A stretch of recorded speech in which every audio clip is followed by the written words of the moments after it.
Hey everybody, this is Alex Merced from alexmerced.com with some cool life advice. And one of the things I've learned in life is that everything costs something. Nothing is free, but not everything is paid for in money.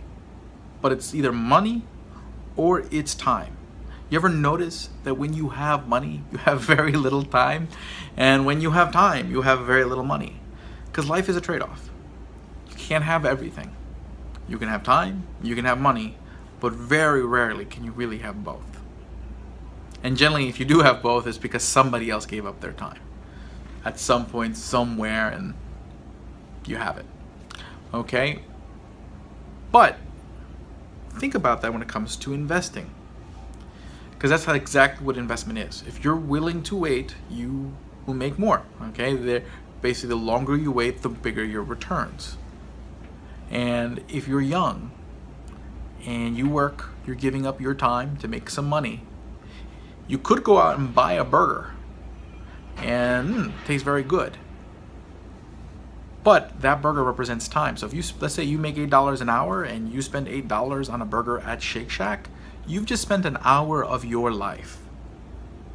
That's not an hour that's going to be attached on to the end of your life or anything like that. You've just spent an hour of your life working for the purposes of you eating that burger. Now, that will change things when you start thinking that way. So think about it this way.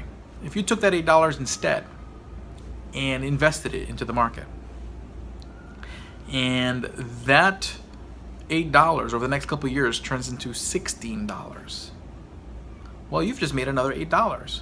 And if you're still making $8 an hour, well, that's another hour of your life you don't have to work in order to buy $8 worth of stuff.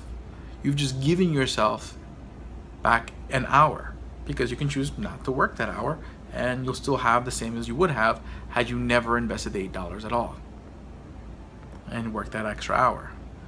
So you can free up time in your life, but you got to make the investments today to do so. And again, so there's time and there's money. But if you use the money that you earn by giving up your time today wisely, you can free up your time. And you can live a longer life without having to live a longer life because you freed up the amount of time that's available for your leisure, for you to have fun, to spend time with family, on your hobbies, in your community. But at the same time, if other things cost you, okay, so if suddenly your rent goes up, if suddenly taxes go up, if suddenly any cost in your life increases, that takes away your time. So if I increase your rent by $8, that's another hour you have to work in order to pay rent. If I increase your taxes by $8, that's another hour of your life you have to spend to pay taxes. If I increase anything, same effect. But again, you can decide the quality of life that you want to live, the cost of that life. You are in control. You can live the life you want to live. You can have the balance of money and time if you're thinking about it right. And if you make decisions understanding that there is that trade-off. And once you understand there are trade-offs, that for everything you have to give up something, and for everything you give up, there's something else, you'll be able to make decisions in a much clearer way. So if you enjoyed this video, please do share it. My name is Alex Merced from alexmerced.com. Subscribe to the YouTube channel. There'll be a lot of great videos, a lot of them on politics, but also there'll be the occasional sort of aspirational, motivational video with some advice. And yeah, thank you very much. Have a great day and enjoy.